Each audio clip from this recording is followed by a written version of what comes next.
21শে জুলাইয়ের ব্যাজ সঙ্গে রাখলেই 3 দিনের জন্য ট্রেনে যাতায়াত ফ্রি। টিকিট পরীক্ষা করবেন না টিটি। অভিযোগ এমনই বুঝিয়ে উত্তরবঙ্গ থেকে তৃণমূল কর্মী সমর্থকদের আনা হয়েছে। কলকাতা থেকে ফেরার পথেও একই কথা বোঝানো হয়েছে বলে অভিযোগ উঠছে। তৃণমূলের ব্যাজ পড়ে শুধু ট্রেনে ওঠা নয়, সিট দখল করে বসেও পড়ছেন দলীয় কর্মী সমর্থকরা, যার জেরে বিপাকে পড়তে হচ্ছে বৈধ টিকিট নিয়ে যারা যাতায়াত করছেন সেই ট্রেন যাত্রীদের। 21শে জুলাইয়ের জন্য উত্তরবঙ্গ থেকে এসছেন বহু মানুষ, বহু তৃণমূল কর্মী সমর্থক। তাদের মধ্যে কেউ কেউ টিকিট করেছেন, দলের থেকেই তাদের জন্য টিকিটের ব্যবস্থা করা হয়েছে। আবার কাউকে বলা হয়েছে টিকিট লাগবে না, ফ্রি। শুধুমাত্র যে একটি ব্যাচ, এই ধরনের একটি যে ব্যাচ, সেই ব্যাচ পরে তাদের যাতে লেখা রয়েছে প্রতিনিধি এবং 21শে জুলাইয়ের সমাবেশ, মুখ্যমন্ত্রী মমতা বন্দ্যোপাধ্যায় এবং অভিষেক বন্দ্যোপাধ্যায়ের ছবি আঁকা, এই ধরনের ব্যাচ দিয়ে বলা হয়েছে যে তাদের ফ্রি, তাদের কোনো টিকিট লাগবে না। কোন ট্রেনে এসছেন, কবে এসছেন? উত্তরবঙ্গ থেকে আসছি। কবে এলেন? বৃহস্পতিবারে। বলেছে এটা যখন যাবে তখন ওটা দিয়েই হবে, আর যখন আসবে এটা দিয়ে। কে বলেছেন আপনাদের এটা? আমাদের যে নেতা আছে, প্রধান নেতা আছে, উনি বলেছে। দিদি, আপনাদেরকে টিকিট কাটতে বলেনি? না, আমাদের বলেনি। আমাদের এই কার্ডটা দিয়েছে, বলেছে যে এই কার্ডটা দিয়ে যাওয়া আসি তোমাদের ফ্রি।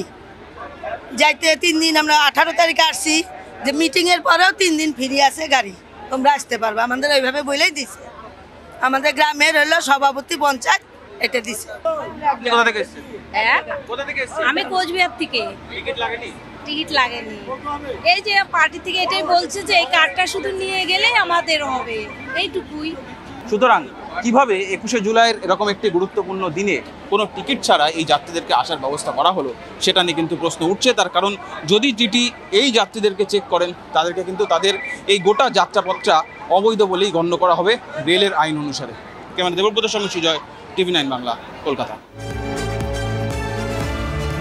একদিকে তৃণমূলের শহীদ দিবস, তৃণমূলের এই শহীদ দিবসের পাল্টা বিজেপির গণতন্ত্র হত্যা দিবস। রাজ্যের দিকে দিকে বিক্ষোভ কর্মসূচি পালন বিজেপি কর্মী সমর্থকদের।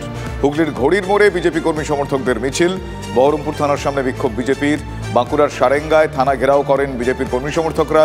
বিজেপির বারুইপুর পশ্চিম বিধানসভার 1 নম্বরের মণ্ডল সভাপতি গৌতম চক্রবর্তীর নেতৃত্বে আবার বারুইপুর থানায় বিজেপির বিক্ষোভ। তৃণমূল বিরোধী স্লোগান তোলেন তারা দিকে দিকে। অন্যদিকে আবারও দিলীপ ঘোষের মন্তব্যে বিতর্ক উস্কে গেল। কি বলছেন তিনি বলছেন, আমরা সংগঠন জানি, আন্দোলন জানি, কিন্তু ভোট করাতে জানি না। বাঁকুড়ায় দলীয় বৈঠকে আবারও ঠিক এরকম ভাবেই আত্মসমালোচনার সুর শোনা গেল দিলীপ ঘোষের কণ্ঠে। লোকসভা ভোটের পর থেকেই দলের নেতাকর্মীদের নিয়ে একের পর এক বোমা ফাটিয়েছেন প্রাক্তন বিজেপি রাজ্য সভাপতি। আজ বিষ্ণুপুর শহরে যদুভট্ট মঞ্চে দলীয় বৈঠকে নির্বাচনের ফলাফল নিয়ে ফের দলের নেতাকর্মীদের অনভিজ্ঞতাকেই দায়ী করলেন দিলীপ ঘোষ। গতবারে আমাদের লড়াইয়ের ফলেতে 77 আমরা পৌঁছেছিলাম।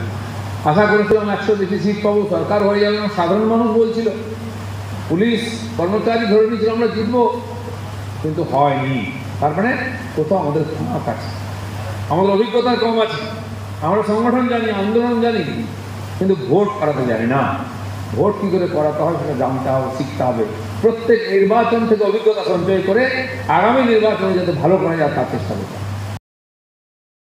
বিজেপি নতুন পার্টি বলতে ইন দ্য সেন্স যে আমরা পশ্চিমবঙ্গে যে লড়াইয়ে এসেছি সেটা তো 2018 সাল 17 সাল এই সময় থেকে আসতে শুরু করেছে। তো স্বাভাবিকভাবে মানুষকে সব কিছু শিখতে সময় লাগে, মায়ের পেট থেকেই তো সব শিখে আসে না। আমরা সময়ের সাথে সাথে অনেক কিছু শিখছি। পূর্ণিমার কোটাল এবং নিম্নচাপের জোড়া ফলায় ভয়াবহ ধসের মুখে গঙ্গাসাগরের কপিলমুনি মন্দিরের সমুদ্রতট। জলোচ্ছ্বাসের জেরে সাগরতটের 1 নম্বর থেকে 5 নম্বর স্নানঘাট পর্যন্ত পূর্ত দপ্তরের তৈরি কংক্রিটের রাস্তা পুরোপুরি সমুদ্রে তলিয়ে গিয়েছে। সমুদ্রতটে থাকা বিদ্যুতের খুঁটি, গাছ, অস্থায়ী দোকান তলিয়ে গিয়েছে। আতঙ্কিত সাগরের ব্যবসায়ী থেকে পুণ্যার্থীরা। দোকানদারদের সরিয়ে নিয়ে যাওয়া হয়েছে। ইতিমধ্যেই সাগর ব্লক প্রশাসনের পক্ষ থেকে 1 থেকে 5 নম্বর স্নানঘাট পুরোপুরি বন্ধ করে দেওয়া হয়েছে। কোনো পুণ্যার্থীকে নামতে দেওয়া হচ্ছে না। আগামী 2 দিন সুন্দরবনে ভারী বৃষ্টি এবং জলোচ্ছ্বাসের সম্ভাবনা রয়েছে। সেক্ষেত্রে আরও বেশি ভাঙনের আশঙ্কা থেকেই যাচ্ছে। প্রতি বছর যে এরকম ভাবে ভাঙছে, তার পরিকল্পনা কি হবে? কোনোদিন এসে জিজ্ঞাসা করেনি প্রতিবেশীকে যে কি একটা হবে বা কি জন্য এরকম ভাঙেছে বা কি ব্যাপার? নিজেদের পরিকল্পনা নিজেদের কাছে সবসময়। কত খালি আমাদের ভোট দাও, আমাদের ভোট দাও, আমরা বেঁচে যাই।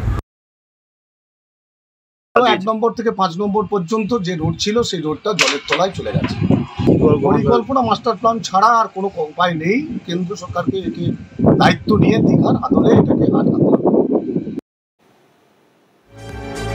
আবারও বাড়তে পারে আলুর দাম, তার কারণ আলু ব্যবসায়ীদের নয়া অবস্থান, এই মুহূর্তের অবস্থান।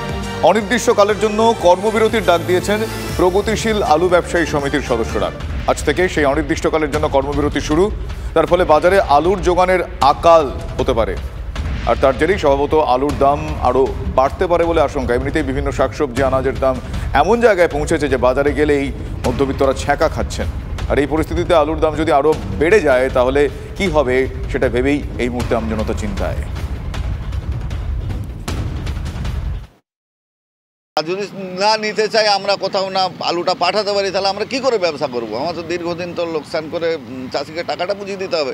এত দামের আলু আমরা যদি চাষির কাছ থেকে বন্ডটা ধরুন ধারে নিচ্ছি, তারা আমাদেরকে বিশ্বাস করে দীর্ঘদিন ধরে দেয়, সেই আলুটা আমরা কেনা বেচা করে চাষিকে টাকাটা বুঝিয়ে দিই। তাহলে সেই তাদের আলুটা নিয়ে যদি আমি বেচাকেনাটাই না করতে পারলাম, তাহলে তো আমি চাষির কাছে ডিফল্টার হয়ে যাবো। সেই জন্যই আমরা ঠিক করেছি যে ও ব্যবসা করবো নি, দরকার নাই, লোকসান হয়ে যাবে এত দামের আলু। ওই জন্য আমরা অনির্দিষ্টকালের জন্য আমাদের নেতৃত্বরা বন্ধ দেখেছেন। হ্যাঁ, কবে উঠবে তার কোনো নিশ্চয়তা নেই, আর সহযোগিতার হাত বাড়িয়ে দিলে আমরাও বন্ডটা তুলে নেওয়ার করব। বাইরের রাজ্যে বেশি অসুবিধা হবে। আপনারা কি চাইছেন? এই তো কালকে পয়সা হয়ে গেলে, সোমবারে পয়সা হলে মঙ্গলবার থেকে আমার চালু হয়ে যাবে। আলু জিনিস তো সবারই তো এতে দাম থাকলেই ক্ষতি হবে, সবারই তো টাকা পয়সা জাম হয়ে থাকবে। আমাদেরও হাতে কি বন্ড টন পেপার আলুর বন্ড সব কেনা আছে তো বেশি দামে।